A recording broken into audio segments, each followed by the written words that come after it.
Caitlin Clark was reported to have broken her silence on the growing WNBA lockout crisis, as the league prepared to confront what many observers were calling the biggest moment in its history. Those close to the Indiana Fever star said she had been carefully watching developments between the league and the players' union before deciding to speak out, fully aware of the weight her words would carry. According to people familiar with her thinking, Clark acknowledged that the ongoing standoff had created uncertainty not only for players but also for fans and sponsors who had invested emotionally and financially in the league's rapid rise. She was said to have described the situation as challenging, noting that the momentum the WNBA had built in recent seasons made the timing of the dispute particularly critical. Clark was reported to have emphasized that the current generation of players felt a responsibility to protect the league's future.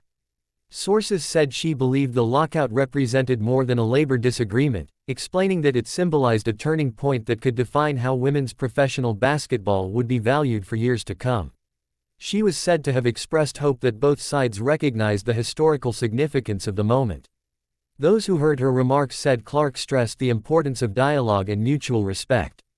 She was reportedly of the view that sustainable growth could only be achieved if players felt supported and fairly compensated, while the league maintained long-term stability.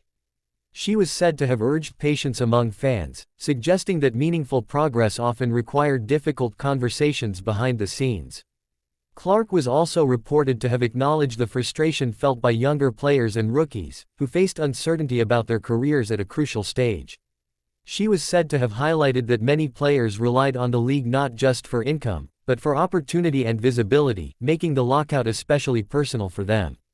Observers noted that Clark's decision to speak was interpreted as a sign of leadership. She was reportedly aware that her rising profile had made her a central figure in the sport, and she was said to have accepted that responsibility with caution. Those close to her said she hoped her comments would encourage unity rather than division. In closing, Clark was reported to have conveyed optimism that the WNBA would emerge stronger from the crisis. She was said to have believed that if handled correctly, the lockout could become a defining chapter that ultimately strengthened the league's foundation and reaffirmed its growing importance in the global sports landscape.